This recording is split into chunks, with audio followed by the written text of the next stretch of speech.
ఈరోజు మన రెసిపీ ముల్లంగి పచ్చడి.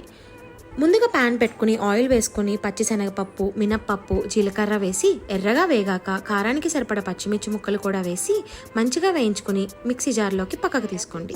అదే ప్యాన్లో రాడిష్ ముక్కలు కూడా వేసి కొంచెం ఫ్రై అయ్యాక ఒక 2 టమాటాలు, కొద్దిగా కొత్తిమీర కూడా వేసి సరిపడ ఉప్పు వేసి మూత పెట్టి మెత్తగా మగ్గించుకోండి. ముల్లంగి ఆరోగ్యానికి చాలా చాలా మంచిది, కానీ ముల్లంగిని డైరెక్ట్గా ఎవరూ తినడానికి ఇష్టపడరు. సో ఒకసారి ఇలా ఖచ్చితంగా ట్రై చేయండి.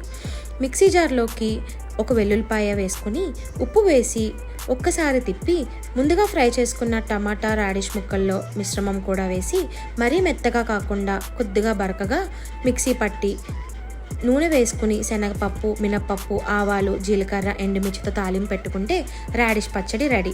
ఎంతో హెల్దీ అయిన టేస్టీ అయిన రాడిష్ పచ్చడిని ఖచ్చితంగా ట్రై చేసి ఎలా వచ్చిందో కామెంట్ సెక్షన్లో చెప్పండి. ఈ వీడియో నచ్చితే లైక్ చేసి సబ్స్క్రైబ్ చేయండి.